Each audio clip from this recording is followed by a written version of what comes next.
Bonjour. 30 ans, c'est un bel âge pour un théâtre en province. Quel est le secret pour durer? Le secret pour durer, ça c'est une bonne question. Je pense que c'est de convaincre les publics, de les fidéliser et tout en renouvelant. Voilà, toujours en renouvelant et en faisant découvrir des choses. Et c'est peut-être un des secrets en tout cas de cette pérennité. Alors voilà pourquoi on va se pencher sur le programme d'octobre. Quel spectacle ouvre la saison? Alors, les spectacles d'octobre, parce qu'on a déjà un mois d'octobre qui est très très riche pour cette 30e saison, on a 4 spectacles qui vont, 4 formes bien différentes, avec de la chanson, de la danse contemporaine et 2 formes de théâtre également très différentes. Si je peux donc juste voilà, vous expliquer un petit peu quels sont ces 4 rendez-vous. Nous commencerons par Soprano en liberté, qui est un spectacle interprété par Anne Baquet, qui est une chanteuse lyrique, fille de Maurice Baquet, éminent musicien et comédien.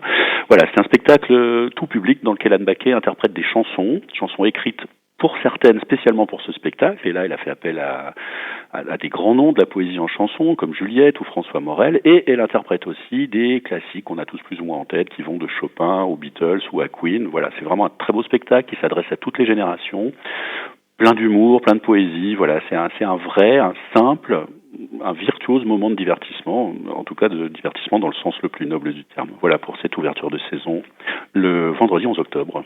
Vous avez évoqué 4 spectacles. Quels sont les 3 autres qui nous Alors attendent? les 3 autres, je vais passer rapidement également. Nous avons la semaine suivante un rendez-vous bien différent avec un changement de registre total, avec une proposition de danse contemporaine qui s'appelle Exit 87 de la compagnie Pièces Détachées, une compagnie de région Bourgogne-Franche-Comté qui est basée à Besançon.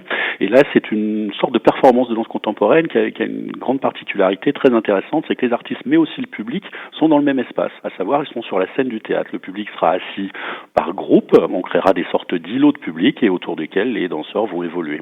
Et cette perception est vraiment intéressante parce que selon là où on se trouve, on voit pas la même chose et en tout cas personne ne voit la totalité du spectacle.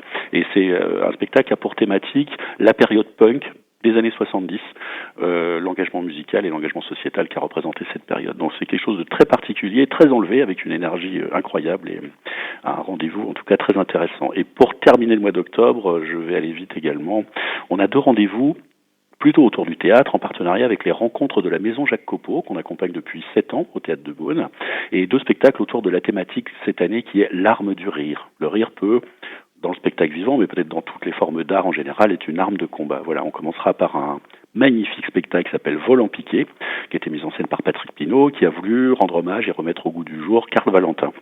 Karl Valentin, c'est cet artiste allemand du début du siècle dernier qu'on a surnommé le Charlie Chaplin allemand et qui a été auteur de nombreux textes, de nombreux sketchs, toujours dans son univers très à part entre l'expressionnisme, le loufoque et la satire sociale. Voilà. On va donc retrouver cet univers dans le spectacle qui est complètement disjoncté, on peut le dire, par cette suite de sketchs donc portée à la scène par Patrick Pinault. Ça part dans tous les sens. On côtoie des musiciens, des comédiens, des chanteurs. Par exemple, on essaie de construire et de faire décoller un avion sur la scène du théâtre. Voilà, c'est un univers qui est assez proche de celui des Monty Python aussi. C'est très drôle et c'est complètement inclassable. Et le deuxième rendez-vous, dans le cadre de toujours ces rencontres de la Maison Jacques Copeau, c'est avec un humoriste bien à part lui aussi, qui s'appelle Albert Mellet.